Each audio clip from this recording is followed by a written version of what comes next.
Hi, my name's Jimmy. One of my roles here at the Old Mill is that of historian. I'm actually sitting in the Old Mill right now, up on the third floor, a place very few get to see. The Old Mill was built in 1830 by William Love, right next to the iron forge his father started in 1817. In the years in between, there was a poem that was written and published on December 23rd, 1823. I'd like to think that William and Isaac read that poem many times over to the children in the family. I think it's one that you'll recognize, and I'd like to read it to you today. A Visit from St. Nicholas by Clement Clarke Moore, December 23rd, 1823. 'Twas the night before Christmas when all through the house not a creature was stirring, not even a mouse. The stockings were hung by the chimney with care, in hopes that St. Nicholas soon would be there. The children were nestled all snug in their beds, while visions of sugar plums danced in their heads. And Mama in her kerchief and I in my cap had just settled our brains for a long winter's nap. When out on the lawn there arose such a clatter, I sprang from the bed to see what was the matter. Away to the window I flew like a flash, tore open the shutters and threw up the sash.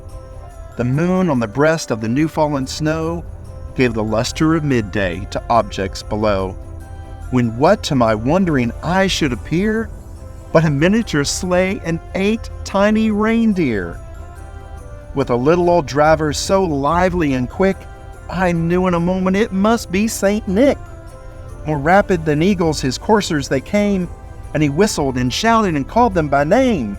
Now Dasher, now Dancer, now Prancer and Vixen, on Comet, on Cupid, on Donder and Blitzen, to the top of the porch, to the top of the wall.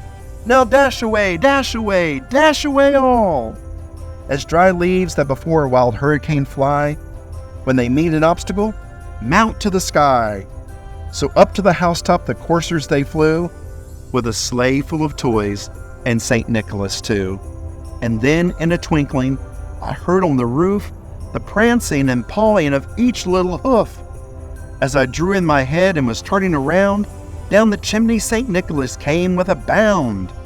He was dressed all in fur from his head to his foot, and his clothes were all tarnished with ashes and soot.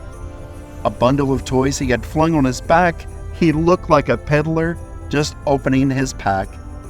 His eyes, how they twinkled, his dimples, how merry. His cheeks were like roses, his nose like a cherry.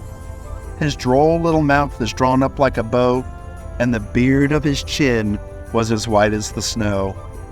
The stump of a pipe he held tight in his teeth, and the smoke it encircled his head like a wreath. He had a broad face and a little round belly that shook when he laughed, ho, ho, ho, like a bowl full of jelly.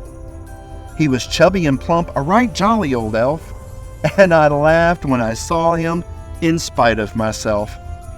A wink of his eye and a twist of his head soon gave me to know I had nothing to dread. He spoke not a word, but went straight to his work, and filled all the stockings, then turned with a jerk, and laying a finger aside of his nose, and giving a nod, up the chimney he rose. He sprang to his sleigh, to his team gave a whistle, and away they all flew like the down of a thistle. But I heard him exclaim as he drove out of sight, "Happy Christmas to all!" And to all a good night.